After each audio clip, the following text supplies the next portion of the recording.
Hi, this is Trent Clark, and welcome to the Winners Find a Way show. I'm super excited to welcome my guest today, Brant Pinvidic, and we got lots of ground to cover. Super excited about everything that's going on right now. I am the CEO of Leadershipity, serial entrepreneur, longtime coach in Major League Baseball, and three-time World Series champion and our coach in the World Series. So the show is all about, have you ever faced stiff adversity? Have you ever felt like the losses are mounting and you need to find a way? We talk to a lot of very successful individuals that have been through a lot of different things, and this one is no different by any means. Today with Brant Pinvidic, who is a Hollywood producer. Man, this guy's an author. He's done it all. I love Brant's take on it. I've actually had Brant on another one of my shows in the past, so we got some ground to cover up. We got all sorts of fun stuff. So I'm really looking forward to it. Brant is currently on the road again, touring the world in an RV, which is pretty impressive. So for him to join us, not easy. So he goes live in his RV studio, maybe. I'm not sure where he's at. So Brant, let me see. Tell me, I don't know if I can hear you. Go I'm ahead. here. You're good. Okay, Awesome. good. So tell me, where are you in the world right now, man? Right now, I'm in Destin, Florida, and we are packing up in the next 1 hour and 12 minutes. And we are heading into Clearwater and Tampa area. And then we're going to go all the way down to Key Largo. I got a big executive summit I'm doing down there. And then we're going all the way back up to Maine. And then when we're done there, we're going to head into the middle of the country and go all through that area. And we'll end up somewhere back in California by the end of Oh my September. gosh. By the end of September, sometime back then, like get the kids in school or something, like we'll see. Yeah, They might be remote learning still. Who knows? Who knows? That's awesome. Yeah, that is perfect. So let's let me give you a couple highlights about Brant, my special guest today. I'm super excited about this. So award-winning film director, veteran television producer, C-level sales and presentations coach. I mean, you coach all these executives, and the names are countless. Named to the Hollywood Reporter's 30 most powerful reality TV sellers, widely recognized as one of the greatest creative sellers in Hollywood. And that's pretty awesome. So we have the 3-minute rule, which is the author of it. We're going to talk about that. Man, just taking the life, business, and storytelling lessons, developed a Hollywood career to a new level. And now you uniquely bridge the entertainment industry and the business community. So, wow, welcome, Brant. How are you doing, my man? I'm doing great, buddy. Really, I'm rocking and rolling. So, are you? Great place. Yeah, it's been amazing. It's been really good. Been good so far. Yeah. All right, real good. So let's talk a little bit about your why. Let's talk a little bit of why. On this show, we talk a little bit about the things that got us knocked down somewhere along the line, right? And what maybe some of the listeners don't recognize is, like, you're down, you're out, you're not feeling great. Man, has successful people ever gone through hard times? Like, or has it always just been easy? Like, so tell us the why you come on the show and talk a little bit about your history and your story. Listen, I think my why has always been trying to find my place, right? I grew up in Canada, not a great home for entrepreneurs, not the same culture as you have here in the United States. And I think that I struggled with finding my place to be and my people, as I'll say on stage when I talk about this. But I didn't have my people. The people that I surrounded myself with and the culture that I was in didn't celebrate me or what the potential I was hopefully bringing, right? And so that was difficult for me to reconcile growing up. And I was always looking for something bigger, better, bolder. I was very immature. I had sort of a shortcut guy's mentality. I always wanted to find the shortcut, never wanted to do all the work.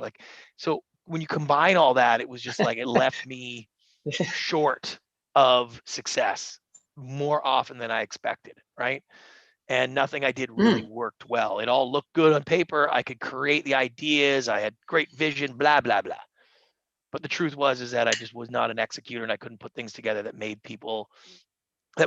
me a success until I came to the United States. And so my why started to evolve. Like, truly, I just wanted to be accepted and find some modicum of success. And then when that happened, It was an overwhelming feeling, and it sort of unlocked the other elements of my life, where I was able to be the husband I wanted, the father I wanted, the friend I wanted to be, like all of these things that I wanted to be all my life, when I was free from my own sort of trying to figure out what's next and how I get there. I started to become better at that. And as my success grew, I sort of kept focusing on that side of things. And that's how I sort of found myself here today. That's awesome. I love it. We have a fellow rock star Canadian entrepreneur coming on the show, female, just badass. Allison Hodson's coming on, and I heard her talk about this as a Canadian entrepreneur and world beater. She said, I'm sitting in a meeting in New York, and there's 17 people in front of me, and I got a meeting starting in 12 minutes. And I'm looking at the Starbucks line going, no way. Because back in Alberta, if there's 3 people working, or if there's 10 people working and 3 people in the store, I might be 25 minutes, right? And she's like, there's no way. And she's like, in 3.5 minutes, I'm out of that Starbucks with my product, like rolling. There's an urgency and a level. And is that part of the way that played into Brant Pinvidic's mojo? Because you're an energy guy, man. Like, I feel it every time I'm with you and we're talking. Like, you are bringing it. Well, I think, again, it stems from I really wanted to be successful. I wanted to win at something. I wanted to be good at something. I wanted to be accepted. I wanted to be respected, like growing up. That was a huge, gigantic push. And then for me, when I got to Hollywood, the personality and the making friends and the connecting with people and being, bright and energetic and happy and all these things were part of the persona that I naturally sort of cultivated, because I was in a place of happiness and acceptance and all of these things, right? So it sort of snowballed on itself, where that became my way of feeling connected and successful, is like my big personality, and I reach out to people and I make friends easily and all of these things. It started to be like almost like the drug that like gave me the dopamine I needed to get through crappy times. And I find that during this trip where I'm on the road right now, and we're going to all 48 states, and my main mission is just to meet everyday Americans doing everyday things, fun and interesting people. And I find that being able to connect with people quickly, share stories, share experiences, make bonds is like an incredible life skill. And I think that energy and all that sort of blended together in a town that really celebrates that. That's awesome. So tell me, before we keep moving, we're going to talk a lot about your Hollywood stuff, but where can they find you? Where can people find you? If they're looking for you right now, I want to have Brant Pinvidic come talk to my company, anything. Where can they find you? That's not quite as easy, but I'm easy to get a hold of. I love to do stuff with people. So I'm at Brant Pinvidic on any of the socials. You can go to brantpinvidic.com and get all it there, or you can go to 3minuterule.com and you can find me there. Easy to connect. So love it. Okay, so let's talk a little bit about, give us a few samples. You come into Hollywood, you're known as the high sales leader. I mean, you've sold and produced these big time shows. So give us like 4 of your big shows, so everybody knows Brant Pinvidic. This is the guy that put this on TV, right? Like, this is how it all started, right? Yeah, it all depends on what you mean by who put it on TV, right? I've done that my entire career. Okay. Yeah, I may have done that loosely. It just depends who I'm talking to. Like, I'll take credit for anything. Like my company produced the first season of MasterChef with Gordon Ramsay, which I had next to nothing to do with, right? Yes, I was the president of the company, and it was great for our company, and we were in the midst of it, and Gordon and I, whatever, that's all great. Yes. But I didn't sell the show. It was a format from Australia. You know what I mean? It was working with Fox, the people in the company that were there day to day. And it just depends. Like, if that makes me bigger and better in that moment, I'll be like, Master Chef. That's good. But the Bar Rescue is that's sort of the big claim to fame now. It's probably one of the most popular shows out there. My company did The Biggest Loser, Extreme Makeover, Weight Loss Edition was a big one. So, I had a really good run in the reality side of the business, and like 100. There's a lot of shows, a lot of TV shows that I did. So it was a good run. That's cool. So let's pivot, because you touched on this a little bit as a Canadian, right? And growing up and finding your way. Tell us the most impactful pivot point you had as this kid when you knew like, hey man, I know what I want. I think I'm destined for it. Like I'm ready to lead at the top levels of business, especially this business. Like, so many people would want to be at the top levels of business, and we'll get into that. Like, careful what you wish Yeah, for later, right? But like, right. let's talk about that kid, and you're going for it. What was one thing that was a big pivot for you in that young age? I think at a young age, I didn't really have a good pivot point, right? It was more of a chase point. I was chasing everything, every opportunity, every Mm, crumb of maybe this could work, and I could never really catch anything. So I wish I could say I had a good pivot point that helped me all the way through, but it just didn't. Like I had really good moments. When I was a teenager in high school, I yeah, started doing these teen dances and they worked really well, but only for so long. I could never parlay that into anything. So it's like it was still chasing the idea of some sort of success that never came, right? But the pivotal moment in my life where I realized like this is what I'm supposed to be doing is I was on the 405 freeway 7 months after moving to Los Angeles from Canada. I had a convertible Sebring. I had a BlackBerry for the first time. I mean, this is great, right? I had a job that I was, I'll tell you, my wife was making $41,000 as a manager at IBM in Canada. I never made any money because I was losing money in this business, buying this, like it was just a disaster, right? We lived off her salary, and we were living in my parents' basement at the time. And I got this job offer from NBC for $120,000 a year for a 1-year contract. And I was like, oh my God, as soon as I get there, they're going to realize that I have no idea anything about television and I'm a total fraud, but at least I'll get 1 year. And this is amazing. So we just decided to do it, right? Like that was we're going to do yeah, that. So I'm 7 months in. I got my convertible. I'm on the 405, and it's right getting close to the Christmas break. And in Hollywood, right around Christmas, there's 2 weeks, everybody just bugs off and the whole town shuts down. yeah, And so I was on my BlackBerry sending like, hey, have a great break. Can't wait to see you when you get back. I got a new shit. Like, we'll talk then, that kind of stuff. And I yeah. realized in this like aha moment that I had more people that I cared about me, that I had interactions with on a positive level in 7 months in Los Angeles in America than I did in 27 years in my home country where I grew up. And I Wow. realized like I had found my people and what I was Yeah, supposed to be doing. And so becoming I really love that. good or exceptional or excelling or working really hard or putting in the extra effort into something that you are meant to be doing that feels right for you and that you find success in is not a difficult process. That is natural. It's the Mm, struggle that other people go through when they're doing things that they're not great at, that they're not finding success at, and they're trying to find motivation. That's a difficult process. So I would say that moment more yeah, than anything was like, this is what I'm supposed to be doing. This is where, I'm meant to be. I love that, man. That is so good. And it's powerful, right? When you talk about 27 years compared to 7 months, right? And I can tell you, Yeah. so this is what I heard out of that couple things out of the story was one, hustling from the word go. Like you're not just sitting on your hands here, like you're busting it. And by the way, you must have some sales game. You got a woman at IBM who's happy to marry you and live in your parents' basement and you making Right. nothing, right? So don't tell me you don't have sales game, right? Like you got something there.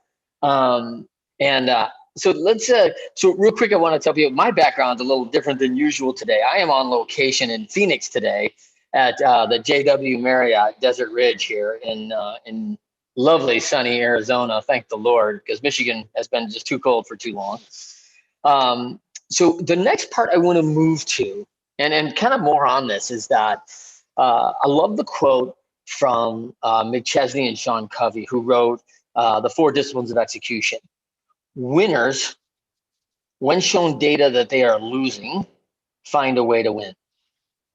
So let's talk a little bit about your background that allowed you to overcome, become one of the 1%. I mean, you're saying like, oh man, like nothing's going, you're chasing, chasing, chasing. When were you up against it, losing, and just down but not out? Like you found a way to come back and win. What was that moment in your life? I mean, I think the first real big one was the first trip I made to Los Angeles. So you understand, like I ran bars, nightclubs, lost them, restaurants failed, web design company failed, like lots of that stuff, right? The problem is I had this idea for a TV show and I thought it was a great idea. So I just went and made it and spent my own money and borrowed money and got investors and all this stuff, right? And I knew nothing about television, and certainly didn't know enough about Canadian television to know that this was a very bad mistake. And so as I was in the mode of trying to find people that would find value in what I was doing, all I found was no's and awful, and everything was going wrong, right? And so I was at a point where my dad actually sat me down and was like, you need to give this up, get a job. Like, I had a 2-year-old child at the time, and he was like, it's over. Yeah. Like, just face the facts. Like, it's over. Go do something different. And I think part of my defense mechanism growing up was this delusional optimism, as I call it when I speak. And this delusional optimism was always like, it's going to be okay. It's going to work. This was really good. This is going to happen. I can make this happen. It wasn't that bad. They didn't mean it. I didn't hear the insult. Like, Yeah. I just glossed Yeah. through all that, right? People still actually like me, even though everybody didn't. Like, that kind of stuff. Like, you just don't believe anything other than what makes you feel good. And it's like, that is really a product of sort of like an insecurity trying to protect itself, right? And Okay. so that helped a little bit when things were really bad, because I didn't really look at it in a real sense. I just kind of like disassociated myself from the reality of how bad and how slim my chances were, and focused on going forward. Now, the problem is that is not a recipe for success, to be honest. And I speak to high schools all around the country, and I'd say, like, you cannot follow my roadmap to success. Like, you were looking at my highlight reel, and you can't get there the way I did. It's a terrible idea. But for me, being able to continue to push through. And I remember the moment when I came down to Los Angeles to try to sell the show, and people kind of went wild because they had never seen anybody that spent that kind of money on an idea, executed it out of such desperation, and then also could pitch and tell the idea so perfectly and clearly. And what the executives in Hollywood didn't know is, like, I had been in living rooms pitching for investment on this show idea that if I didn't get 5,000, I wouldn't eat, right? Like, so I knew how to pitch this idea. I knew how to make people feel like I wasn't desperate, because if they smell desperation, you're dead in the water, right? And so that moment where I had met and I'm like, big managers and huge lawyers and agencies, and like the William Morris agency was signing me on my 3rd day in Los Angeles, right? But back home, I still didn't have money to buy my return flight home. Like, so when I went back home, and my parents and stuff are like, well, where's the check? And I was like, oh, well, they're working on a thing. And it's like, well, where's the signed contract? I was like, well, they don't do that. My dad's like, they don't do signed contracts in LA, and I was just like, oh. And it was like this moment where, like, I knew that things were different, but I couldn't convince anybody else, because it was the same brand with the same hype and the same, I met these people, it's going to be different now, right? So that's when it finally started to work. It was like, okay, like, now what I do is being valued. Now I'm going to focus and then hyper focus on that. And that led me out of the sort of the dark side of where I was, in my life there, into the light side of my life here. And everything sort of changed from that moment. I love that, because 3 things that kind of came out there. One is your, like, dedicated optimism, right? Yeah. Maybe delusional, but it's dedicated, right? It's committed. Yeah. 2 is you're an absolute pitch man, right? Yeah. 3 is you can feel it. Like, you can feel, as the success is getting there and how people are reacting to you. Let's pivot that a little bit to talk about the superpower that separates you from the others, catapults you to the 1%. Is it one of those 3? Is it a combination? Is it something else? Really, at this point, to get to the level I'm at now, it really was my ability to translate ideas to other people's understanding. I can make people understand my ideas better than most people in the world. And that, where I was in Hollywood, is an exceptional skill. And because I wasn't focusing on the scripted side of television, the scripted side of television is more of an art form to be created, and therefore the pitch doesn't really matter. You either can write or you can't. So I'm either Yeah. buying your drama about a hospital in Chicago, or I'm not. It's not that complicated. Whereas on the reality Yeah. show side, and where I was focused on, and the film and stuff, it's like you were painting a world, painting ideas, what could happen, what might happen, and why it's interesting, and nobody knew if that was going to happen, right? And nothing you did before said that you'd be able to make this work. So that really required executives to really understand the idea, and then, as importantly, be able to convey that idea to their bosses and their bosses to their bosses. And so I really developed a system of conveying ideas clearly, concisely, accurately in a storytelling format that allowed people to relay them to others. Nothing got lost in translation. And then, because I was able to do that, more people wanted to take pitches from me. I was able to increase my numbers on how many I took out. They were shorter, they were faster. My tapes were easier to produce. Like, I just put the numbers on the board. You know what I mean? I just got more at bats because of that. And that statistically sort of works in your favor. So I think that's the big Of course. superpower, is simplification. Like, I can simplify incredibly complex ideas into a few sentences. And that's taken me 20 years to learn I how tell to do that. But I tell a lot of that to clients, right? It's about the reps. It's about getting that chance again and yeah, again. And it's one of the things in the pro athlete game, right? Like, you can't make the club in the tub. Like, when you're hurt, like, other people are getting reps. They are getting opportunities that you just don't have the opportunity to sit in the training room, right? yep. And it drives me bonkers for folks that couldn't take care of themselves, right? Knowing that detail. If you have not picked up, audience, if you have not picked up the 3-minute rule, you're going to want to get that. Brant tells 2 great stories about this absolute superpower, by the way, where he's working with a person who's telling a dull presentation of investors about an oil investment that's possible, and then another one where he comes in and saves the day for some engineering. Yeah, I love the picture that you painted in the book of how many business cards you got, and Brant used his business cards, flipped them over to build basically a whiteboard with his business cards of how he could flow chart his information quickly, and within 30 minutes you may have saved this guy from the chance of ever getting hired or everyone coming to his workshop again. Yeah, I mean, that is a good one. That was a really good one. Yeah, that's a good, like, it's incredible to hear the ability of seeing that flow of information and how people will take it in. And Well, I and think for that for me, sure is a superpower. yeah. Well, and for me, it was like, this was a daily event. I had to take an idea that we had that was basically nothing and create a full-fledged pitch. And we were doing that every single day.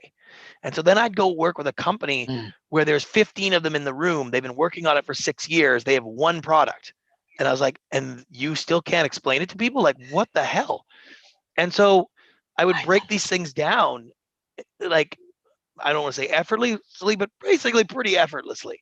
And I'd be like, so basically you guys are a manufacturer of this, like, so easily. And they're like, oh yeah, oh my goodness, I'd never heard that before. Like, oh, that's so clear when you say it. I was like, okay, like, that seemed pretty easy to Wow. me. And because the rest of the world is focused on the skills that they do best. That's what's making them Yes. successful.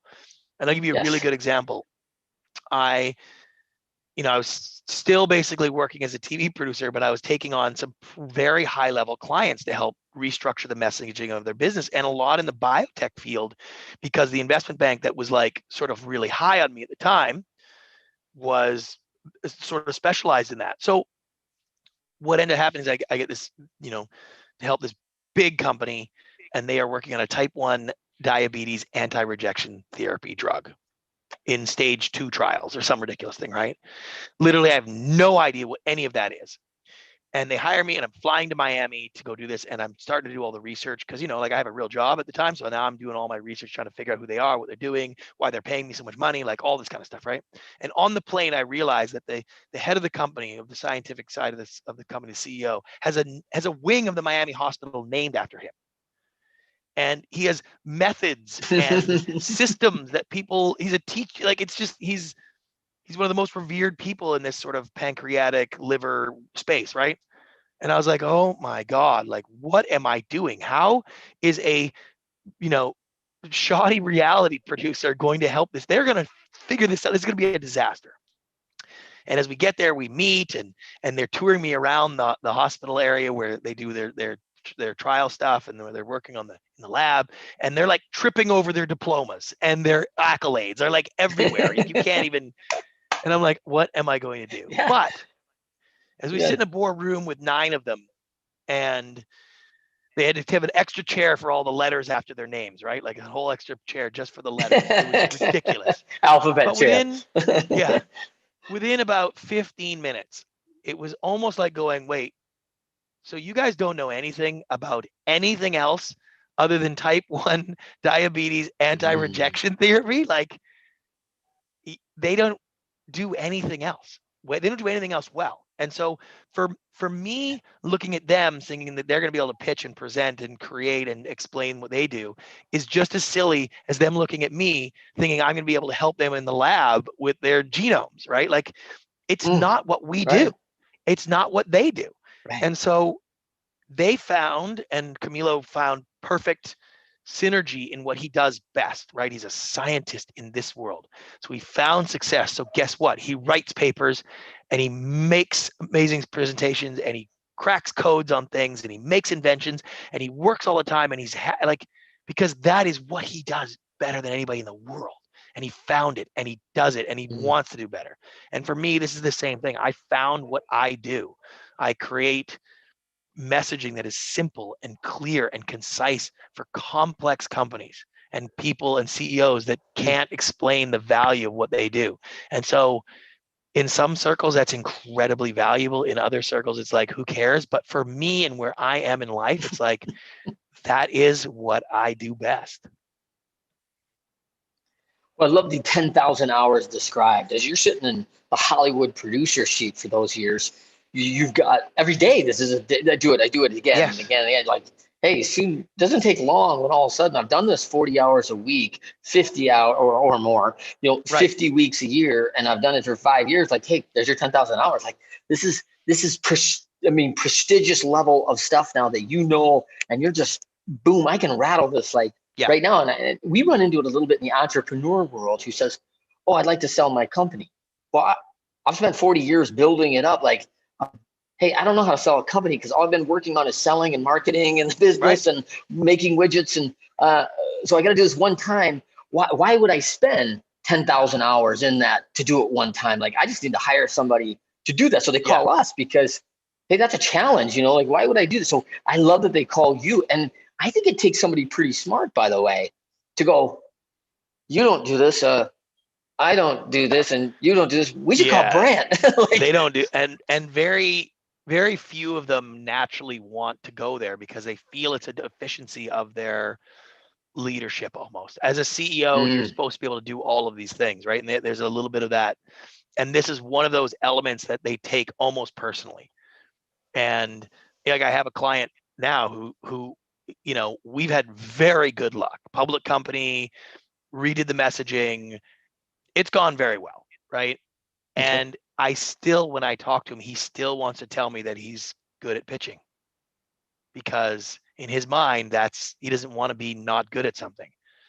And I'm like, yeah, you're great, whatever. Like, but this is not what you do. You know what I mean? And I find that all over the place. Like, and you got to look like Hollywood's wildly competitive, right? Like it's a sexy industry that people want to be in.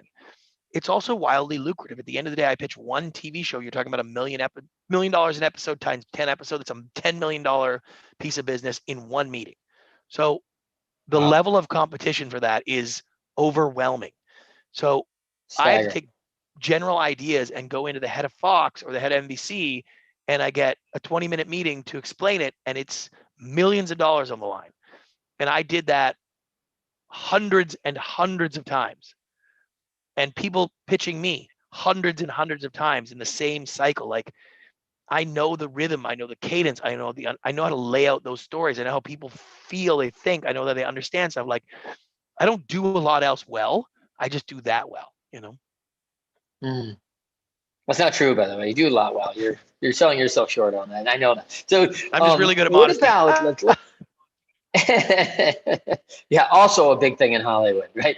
Yeah, exactly. I put out a piece this week. I put out a piece this week about you talking the last time we were on the show together, and it was pretty awesome about, the sexiness of Hollywood and how it goes, and like, oh, and I was in the pro athlete game for 11 years and all that, and 12 years, and we're all like going, oh man, it sounds so sexy and so good. And you're like going, man, I'm working, 75 hours a week. And like, tell us the story about when you were doing the pitch, the private airline, and you got like the NFLers on one side going, we want to be you, Oh you yeah, that's a want to good be one. them. Like, tell that story. I love that So story. it was with the San Francisco 49ers. We had a deal with them to do this show called Stadium Chef Showdown. And it was basically the idea of all the chefs from all the different stadiums showing down each week, mimicking the NFL schedule. And so wherever San Francisco was playing, they would be traveling. And Michael Mina is a great chef and a good friend, and he was going to be the lead. And we were really excited about it. So we finally got the 49ers to come on board. President of the team, head of business, fly down on the jet, and we picked them up. And when you have a sort of a player in town, no pun intended, but like we stack meetings up all together. So if you're going to fly in for town and you have a big celebrity or an athlete or a singer or anybody of real status, you stack up all the meetings with all the networks on the same day, so you can just bang them all out and you're done, right? So we had back-to-back meetings, like 5 or 6. So we're in the SUV and we're talking about stuff. And our first pitch is amazing, and we're listening to them talk about NFL in the stadiums, and we're just like, whoa. I'm a pretty big fan. I'm a season ticket holder in San Francisco, and my partner at the time was the biggest Green Bay Packer fan in the world. And so we are in the back of the SUV, and we're like, oh my God, could you imagine how great it would be to work for the NFL? I mean, every Sunday it's a different team, a whole nother set of challenges. All week you're planning for it. It's win or lose that day. It's like everybody, I mean, it's just the greatest thing ever, right? And we were just so envious at how Yes. cool their jobs were, right? Like this, because they were telling us Yes. all about the teams and everything. And we're just like, oh my God, how Yeah. great would that be? Because again, we're fans, right? So after lunch, we got 2 more meetings, and the meetings were good, and we met people, and we're going, and I can hear Prague and Maury in front of us, and they're going, could you imagine how great it would be to work in Hollywood if this was your life? Like going around taking meetings all day, trying to sell shows, taking lunch, strategizing on how to pitch this, pitch that. And I remember this overwhelming, like, I don't say disappointment, but just kind of like oh. I remember thinking like, so the grass is not greener anywhere? Like, are you kidding me? Like, you feel like Yeah. this too? And it's like, oh, because at the end of the day, and I use this all the time, but like if you have to get up and do this for a living, it's a job. And Yeah. the bigger the job, the higher the pay, the better the rewards, the more difficult it is, the more competitive it is, the less you get to Yeah. deal with the benefits of what the big Mm. job is. And I remember early, oh my God, early in my career, one of my really, really close friends, his wife, Dana Walden, is one of the most powerful women in Hollywood, one of the most spectacular executives, chairman at Fox and ABC. And at the time, there was a new job that had come up. This is years ago, and it was for the president of Fox, the network, right? Big job. And she was the Hmm. president of the studio at the time. And I asked Matt, and I would say, hey, is Dana going to go up for that job? And he's like, oh God, no, absolutely not. And I was like, what? Why? He's like, it's a terrible job. And I was like, terrible job. It's the president of Fox. It's the president of one of the best, the newest, coolest network. What are you talking about? And he said, listen, any job that you can get, you don't want. Like, that's the reality. You want the Oh, jobs that you can't get, that you're not qualified for, because all you see are the benefits, mm, right? And in the real world, if you can get it and you're qualified, that's not a great job. And for her, it would have been a terrible job. yes. And I understand that now.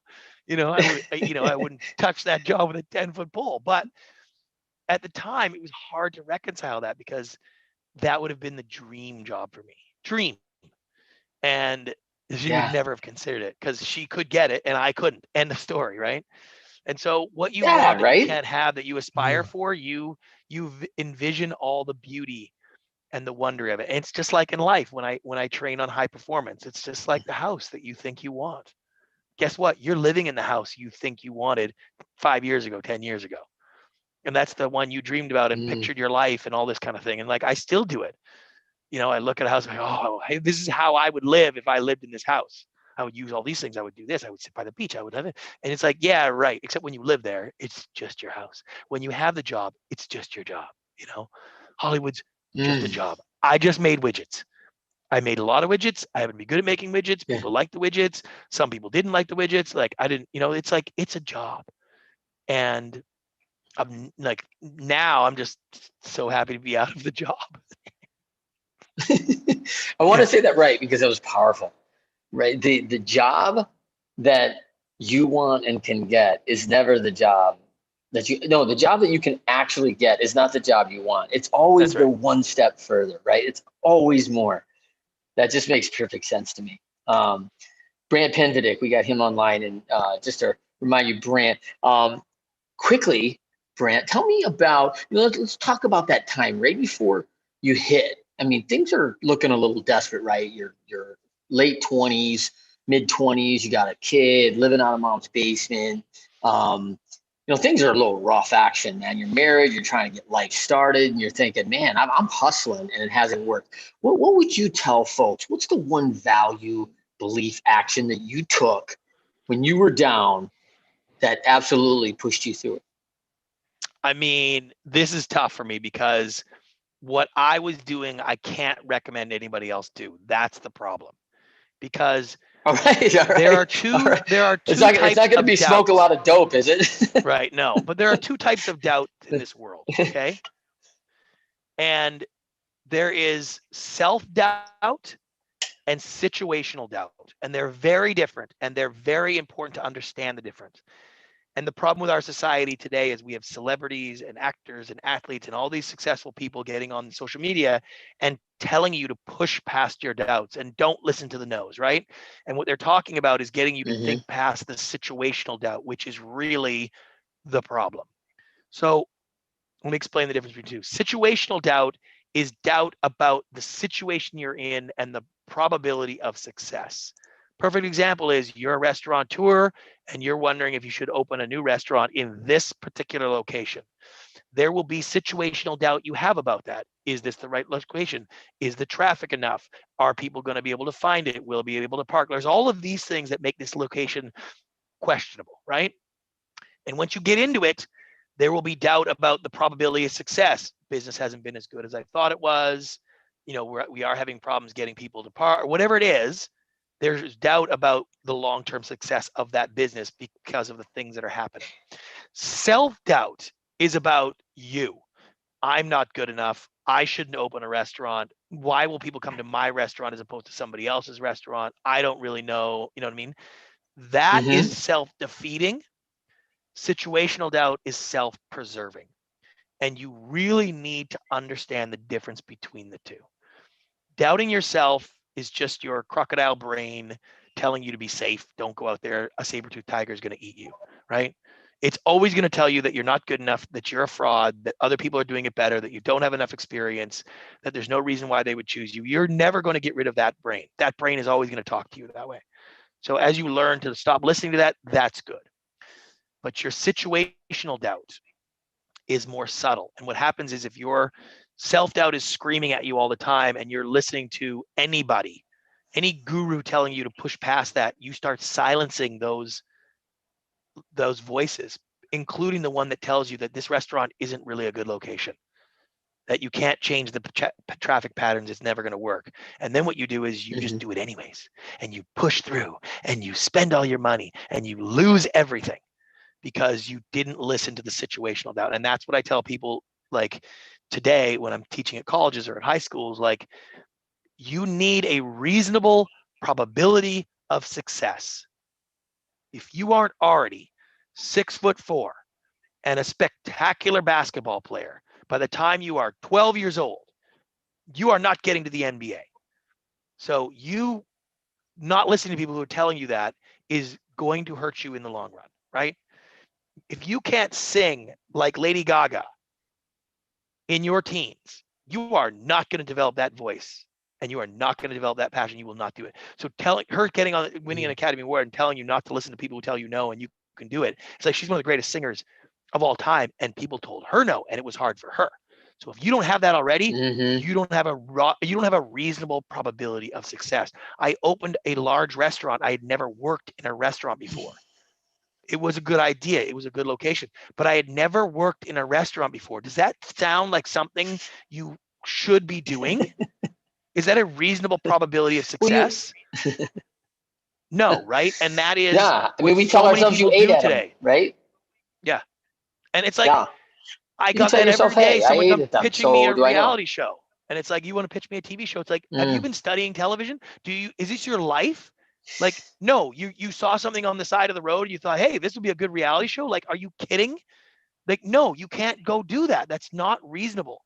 And it's not safe and it's not smart.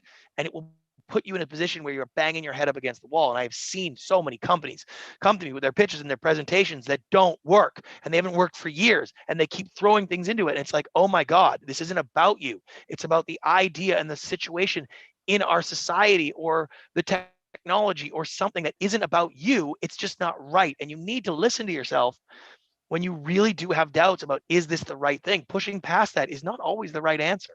No is not always the Mm. wrong answer.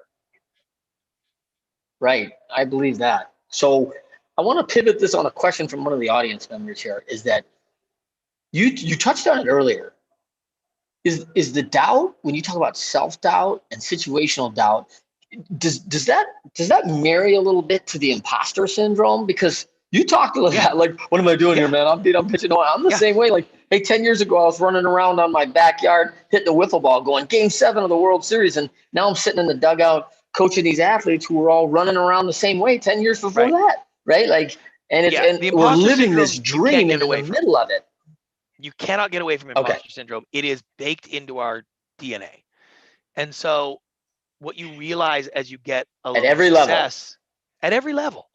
And so what happens is that every level.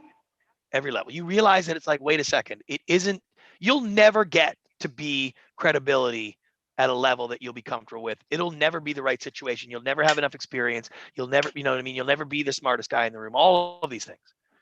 And for me, it was like that when I wrote the book. I mean, there are literally 1,000 television producers that have done more and bigger, better things than I have.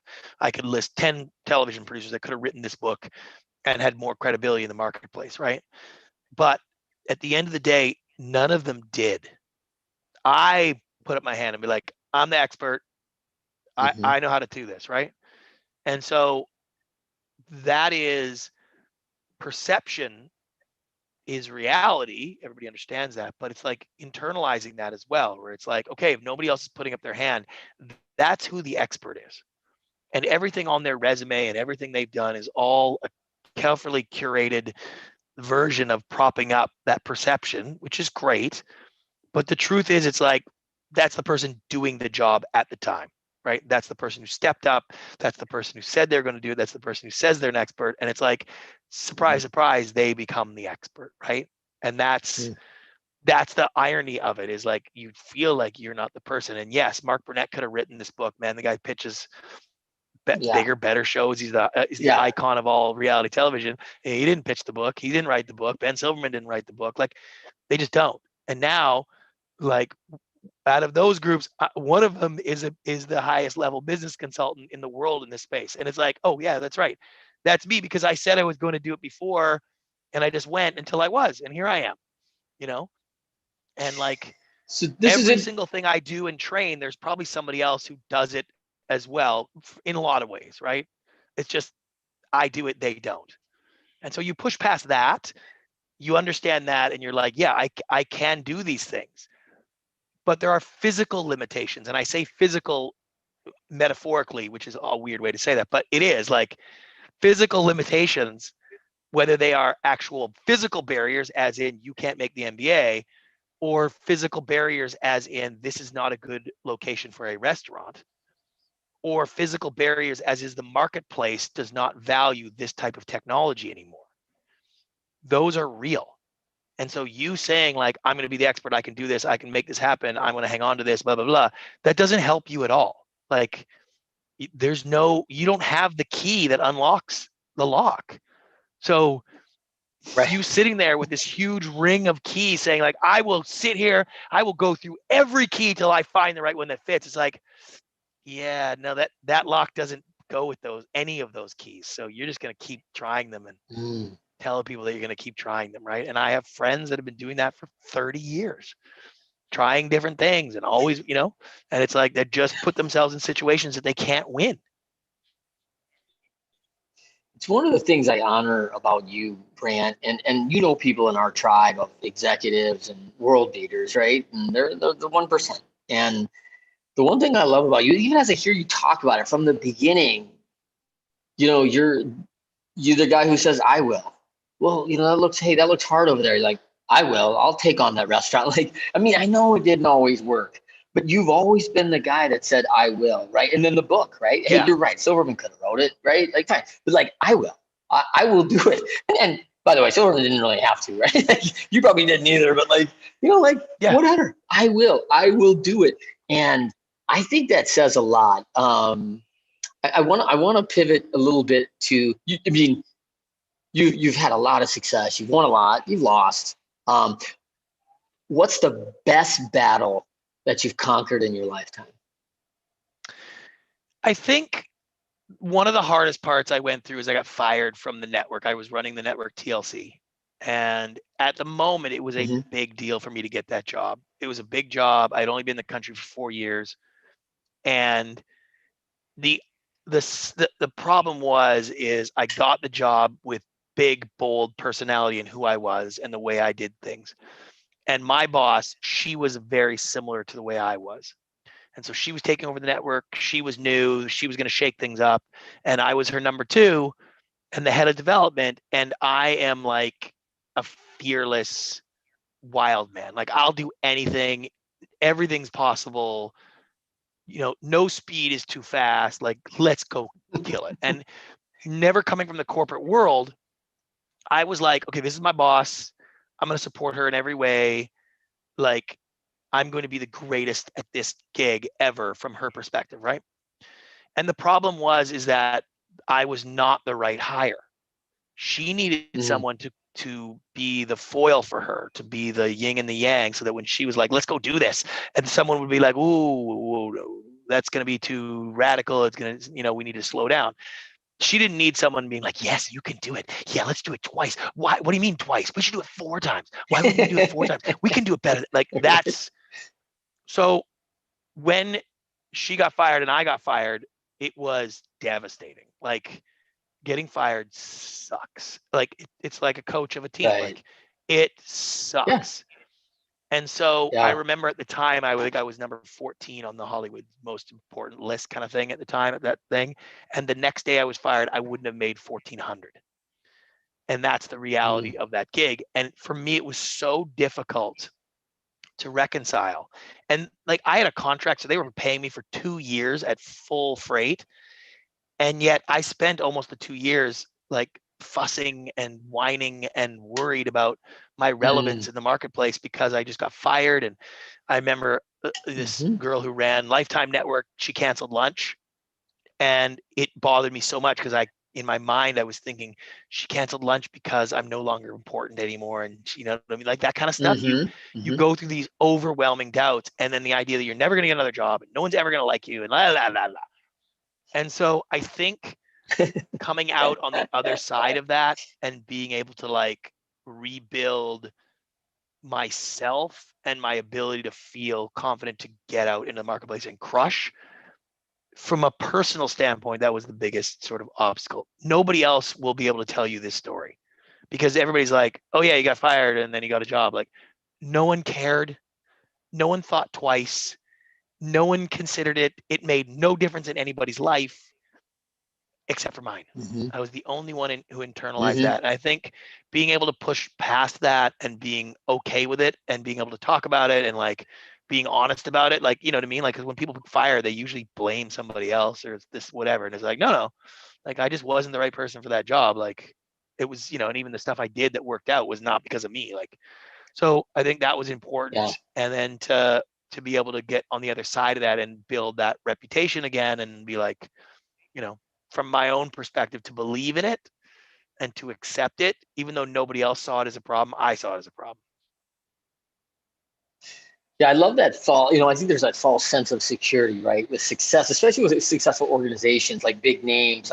I can recall going through this myself where you put the name behind, and this wasn't exactly the scenario, but like if I was Trent Clark with IBM, I knew like, all the vendors were taking the call. But if I was Trent Clark Yeah. of my own Empower Technologies, they were like, "Who are you?" Like, when they Yeah. said IBM, it was the credibility indicator, right? Like when you said the Yeah. Learning Channel, it was the credibility indicator. So do they love me, or they need the Learning Channel in the office? They don't need Brant, right? Well, you have to accept So that is part of that is part of all of those yeah, positions, right? And like for we have a sure. joke in Hollywood that it's like, it's not your call sheet, it belongs to the chair, right? And there's a great story about Yeah. a guy who took over at ABC, and he sat down and he got, he's looking at his calls for the day from his assistant, and it's Jeffrey Katzenberg and Steven Spielberg and, you know what I mean, Zucker and all these people. And he's like, oh my God, this is great. And the assistant's like, oh, actually, that was the last executive's call sheet. Sorry, that's not your call sheet. And then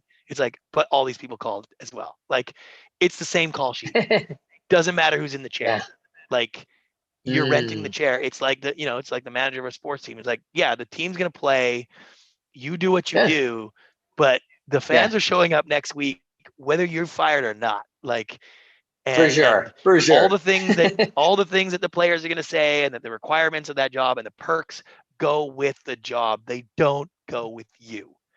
And so Mm. reconciling that and understanding which things do go with you and which things you can focus on and work on, and which things to know that that's just the chair. It's hard to do. It's very hard to do. So I love this question. And this is kind of going back to you've got this great self-awareness now for sure. I mean, this reflection, this reconciliation, right? Yeah. And you've got this work with these 1% executives. The question is, when you look in the mirror, what is something that you see like right away? And then everyone else might not see that about themselves. Like it's obvious because you see, it's just like kind of when you see this flow chart of information in marketing, people in that spot that are going to that 1%, like they're struggling along the way because there's one thing right in front of them and they're like, they don't know it's there. You know, I find now, and what I spend a lot of my time in the world now, is like they don't see joy. They don't Mm. see joy in their life beyond the four walls that they're in at the moment. And I ask my coaching clients, it's like, are you experiencing the maximum amount of joy you can be in your life on a day-to-day basis? Now, who answers yes to that? Nobody, right? Have you maxed out the Nobody. capacity for joy that you can feel? Okay. It's like, why is that not a function of your goals or things whatsoever? Nobody talks about that. That's what they want to do.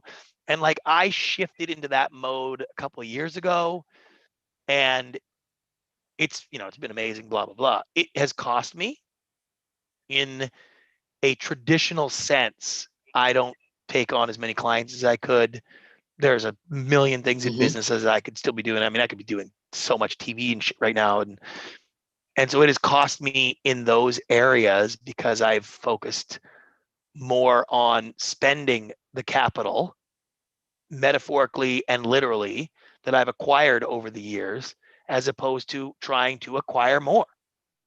And Mm-hmm. I see that at the highest level, and the people who operate at the highest level is like, it requires a level of dedication to the goal that leaves everything else out, right? And but the problem is that they can never get through the goalposts. Like, they never can find success outside of that. And so when I see what I do, it's like, okay, I'm filling my life with more joy, almost on a, like, I'm learning the skills to do that. And when I see other high level executives, I was like, wow, you don't have any of those skills, and you don't even work on those skills, right? Right. You're great at running a company, and you're a public company CEO, and you're amazing at that. But the ability to manage life for the result of joy is the same process you manage a company for the result of profit. Why do you want the company to Mm. be profitable? It's just because that's the upside of doing things well. And in life, doing it well should bring you joy. And the more you do, there's like the profit on your company. That's the profit in your life. And I think that's the hardest thing for people to get their head around. And if you look at, like, I just left Los Angeles, and for the next 6 months, I'm just driving around the country in an RV, meeting people. Like, I don't take on new clients. I'm not trying What's to the sell more ROI on books. that? There's no ROI, like, except for personally, right? Joy. And Yeah. yeah, and it's like, because I've already seen it, I've already been there. I understand that, like, I've made money that I don't spend. You know what I mean? Like, Yeah. that's a weird phenomenon where it's nice to make more money than you spend, but it's also like, I'm working harder to make more money and I don't even spend that. When am I going to spend that? It's now at the end of the bank account. Like, I will never spend some of the money that I've made over the last 5 years. And that's weird. Like, that's a weird thing in our society. And that's a weird thing in culture. Yeah. Like, that money literally will never get spent. That's just insane. And so why is it there? It's there for security, to make me feel good. Because I think, at some point I'm just going to not be valuable in the world today. Like, I don't understand that. And when I train people, and a lot of times it's on exits, selling companies, getting out of companies, what to do next, blah, blah, blah. And it's Sure. like, if you're a successful person, if you have found a niche, if you have done well, if you're a go-getter, if you make things happen, if you put things together, if you're a packager, if you're a producer in life, you can't get out of the way of money. It will find you, it will seek you out, it will chase you down, it will get to you. And your life, people listening right now, is a clear and complete validation of that statement. If you are 41 years old and have a job, guess what? Money just keeps finding you. You move to a different job, you move to a thing. It works, right? Most people, when they find success, life works for them, and whether they move into something else, and like, that's the way life will be for you. So that's been a big shift for me, is like, I just do what I want to do in the pure sense of, will this enrich my joy levels? What I appreciate about your joy levels are, and you didn't hit on it, which, I find them infectious.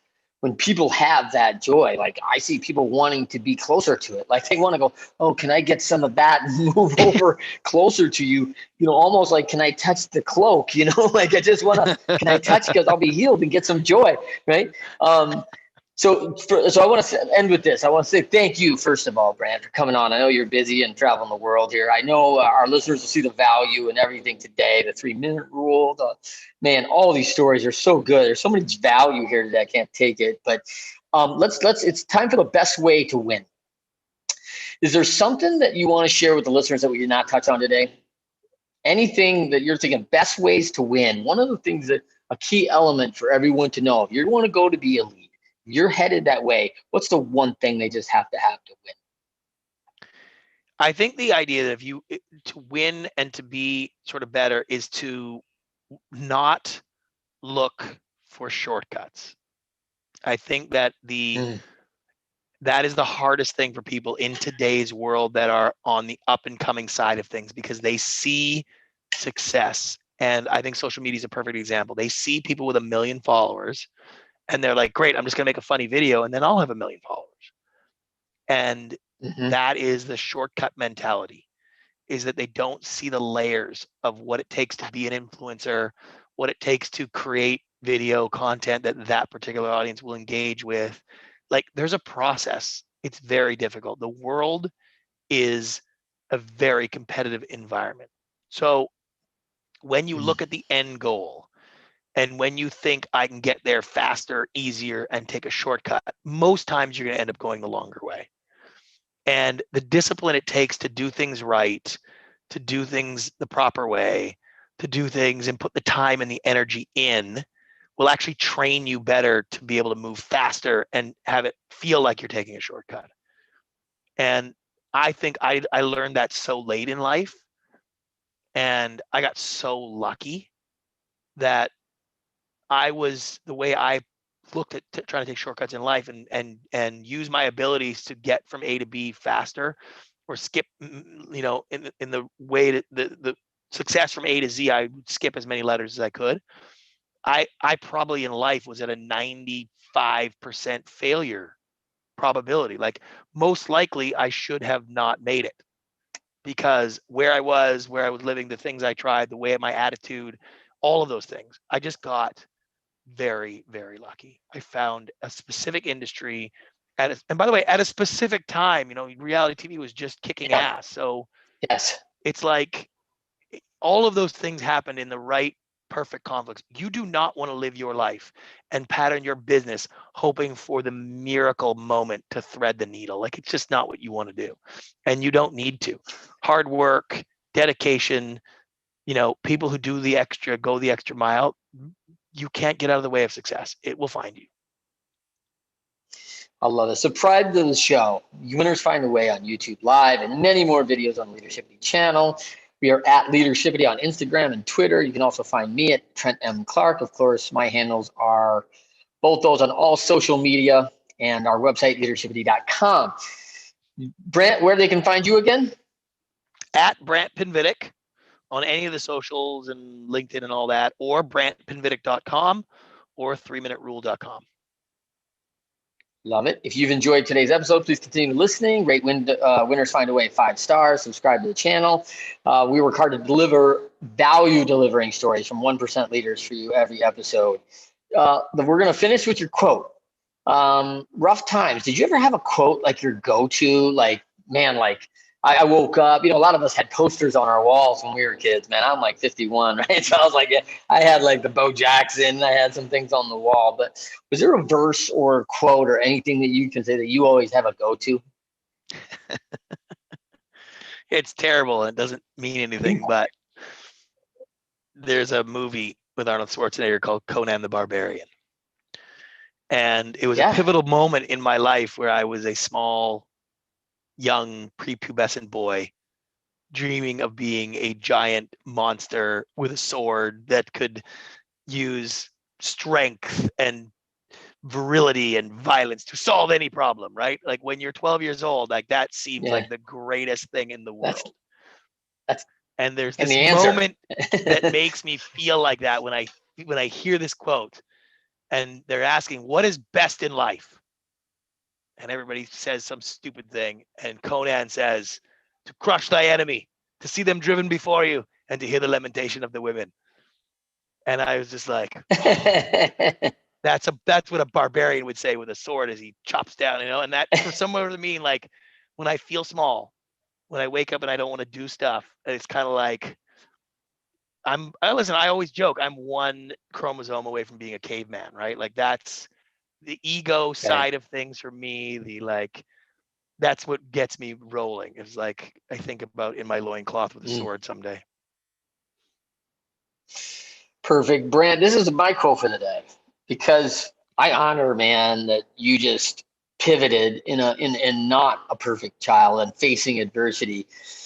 Winston Churchill, some people dream of success while others wake up and work hard at it. And, as I listen to your story, man, you've been a hustler from the word go. You weren't sitting on your mom's couch with Cheetos while, wife went to work. Like, come on, man. Like, you're trying the tech company, the that. Like, eventually success was going to find you because you were willing. Like, you were willing. I will. You were the guy that would say it. So I really find that so admirable about you. And I always appreciate it. Every time we talk about it, it just comes to mind right away. Like, you can't hold a good man down. And that's it. That's right, brother. That's right. Sing it. So for everyone, thank you, Brant. Appreciate you being on the show. For everyone else, thanks for listening. We'll see you in the next episode, Winners Find a Way. We do this every Friday, 12:30 Eastern, 9:30 a.m. Pacific on the Leadershipity YouTube channel. Brant, thanks again so much for taking a break today, man. Anytime, brother. All right.